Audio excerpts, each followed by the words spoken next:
For the rich rule over the poor, and the borrower is a slave to the lender. Proverbs 22:7. What's going on, YouTube?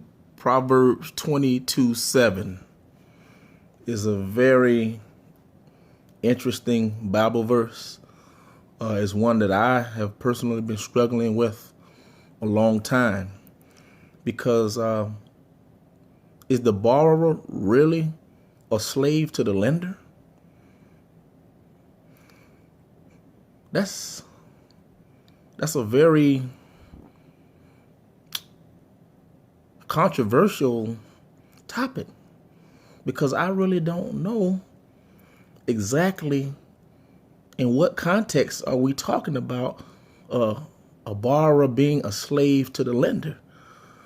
If you look at most wealthy people, they use debt. Most people think that debt is bad. So I'm just one of the few people that question what's being put out to the masses. Like I said, most rich people leverage their investments. They're not using their personal cash.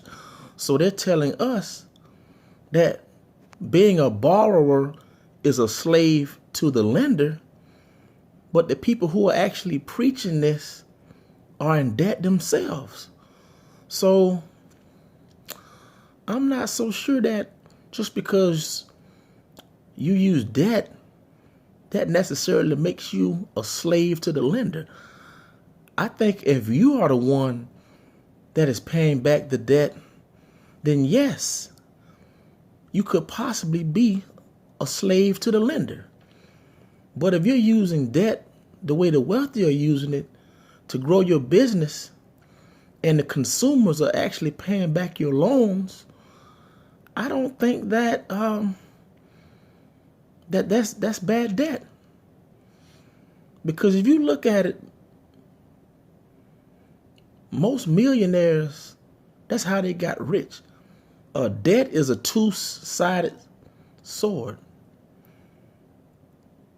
It can be good or bad. If you don't know how to use debt, it can burn you.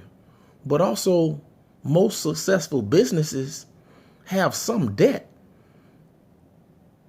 So leverage can be good and bad. It just depends on your financial IQ.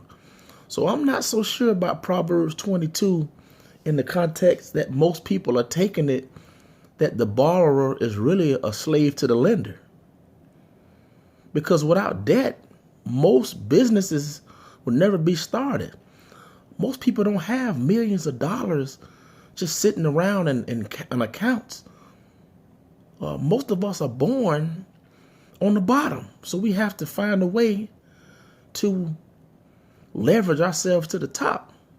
Now, I am not a big proponent of just going out, taking out loans for businesses to begin with.